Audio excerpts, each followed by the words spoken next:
नमस्कार।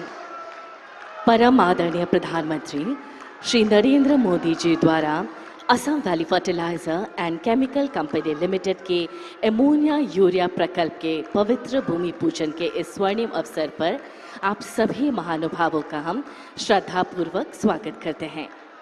अब हम हमारे प्रेरणा स्रोत भारत के माननीय प्रधानमंत्री जी का अभिवादन करना चाहते हैं। मैं असम के माननीय मुख्यमंत्री डॉक्टर हिमंता बिस्वा शर्मा जी से सादर निवेदन करती हूँ कि वे कृपया माननीय प्रधानमंत्री जी का स्वागत सम्मान करें। असम की परंपरा सम्मान का सर्वोच्च प्रतीक गामोसा, हमारी संस्कृति और आदर का विशिष्ट प्रतीक खड़ाई,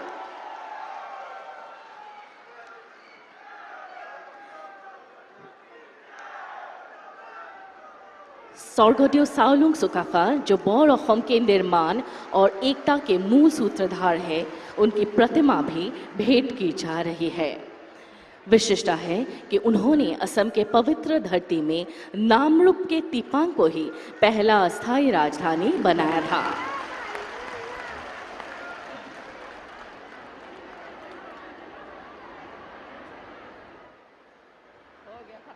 और साथ ही असम की हस्तशिल्प कला का प्रतीक यह हस्त निर्मित गामोसा, जिस पर सुनहरे धागों से माननीय प्रधानमंत्री जी की आकृति बुनी गई है।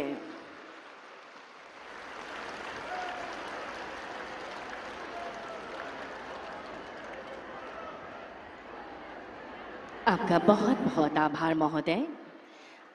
अब मैं विनम्र अनुरोध करती हूँ बंदरगाह नौ परिवहन एवं जलमार्ग के माननीय केंद्रीय मंत्री श्री सर्बानंद सोनोवाल जी से कि वे इस विशेष सभा में अपना स्वागत संबोधन प्रदान करें।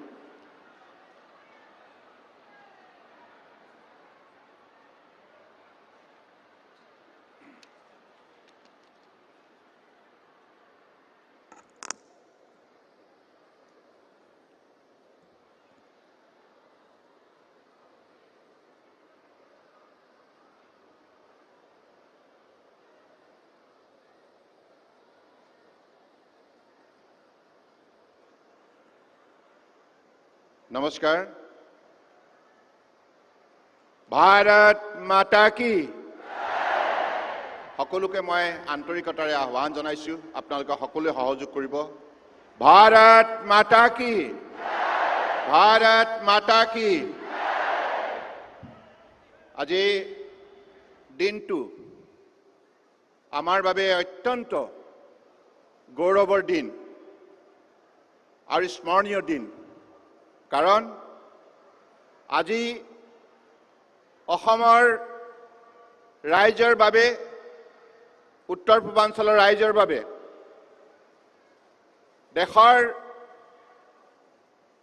মাননীয় প্ৰধানমন্ত্ৰী নৰেন্দ্ৰ মোদী ডাঙৰীয়াই আজি এই নামৰূপলৈ আহি আমাৰ নামৰূপ চতুৰ্থ সাৰ কাৰখানা আধাৰশিলা স্থাপন কৰিবৰ বাবে তেখেতে যি মহৎ পদক্ষেপ লৈছে, তাৰ বাবে মই প্ৰথমতে সমগ্ৰ মোৰ ডিব্ৰুগড় লোকসভা সমষ্টিৰ ৰাইজৰ হৈ, অসমৰ ৰাইজৰ হৈ, উত্তৰ পূৰ্বাঞ্চলৰ ৰাইজৰ হৈ মাননীয় প্ৰধানমন্ত্ৰী ডাঙৰীয়াক আন্তৰিকতাৰে শ্ৰদ্ধা সহকাৰে কৃতজ্ঞতা জ্ঞাপন কৰিছোঁ।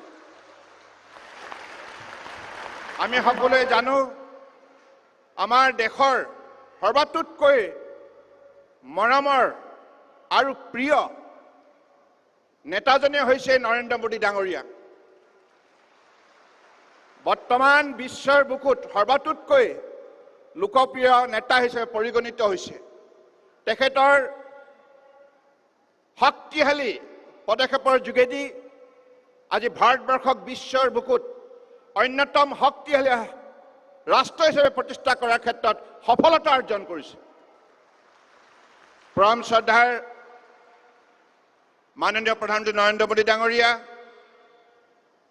অসমৰ ৰাজ্যপাল লক্ষ্মণ প্ৰসাদ আচাৰ্য ডাঙৰীয়া, অসমৰ মাননীয় জনপ্ৰিয় মুখ্যমন্ত্ৰী শ্ৰদ্ধেয় ডক্টৰ হিমন্ত বিশ্ব শৰ্মা ডাঙৰীয়া,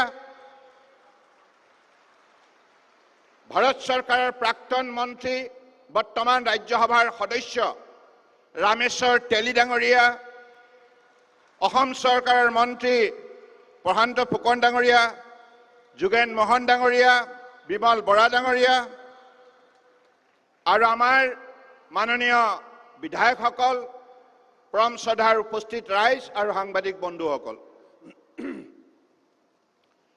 নামৰূপবাসী ৰাইজে যোৱা প্ৰায় 40টা বছৰ ধৰি নামৰূপত চতুৰ্থটো সাৰ কাৰখানা পাবৰ বাবে আবেদন জনাই আহিছিল আৰু সদৌ অসম ছাত্ৰ সন্থা, অসম জাতীয়তাবাদী যুৱ ছাত্ৰ পৰিষদৰ লগতে নামৰূপৰ শ্ৰমিক সন্থাৰ লগতে বিভিন্ন দল সংগঠনে এই ক্ষেত্ৰত আন্তৰিকতাৰে ভাৰত চৰকাৰক অনুৰোধ জনাই আহিছিল। কিন্তু কংগ্ৰেছে দীৰ্ঘদিন ৰাজত্ব কৰাৰ পাছতো এই খেতিয়কৰ স্পৰ্শকাতৰ এই বিষয়টো কোনোদিনেই গুৰুত্ব নিদিলে। কংগ্ৰেছে সম্পূৰ্ণৰূপে আওকাণ কৰাৰ বাবে আমি বহুত পিছুৱাই থাকিব লগা হ'ল।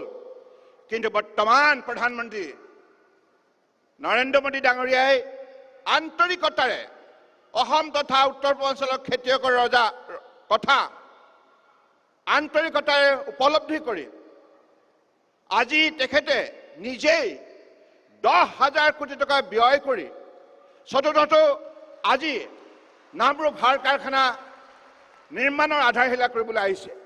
ইয়াতকৈ আৰু আমাৰ খেতিয়ক ৰাইজৰ বাবে কি ডাঙৰ কথা হ'ব পাৰে কওকচোন ৰাইজ, হয়নে নহয়?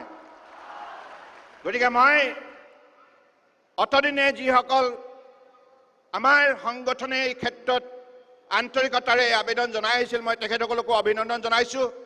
আৰু মই ভাবোঁ আমি সকলোৱে মিলি মাননীয় প্ৰধানমন্ত্ৰী ডাঙৰীয়াক আন্তৰিকতাৰে কৃতজ্ঞতা জ্ঞাপন কৰিব লাগে।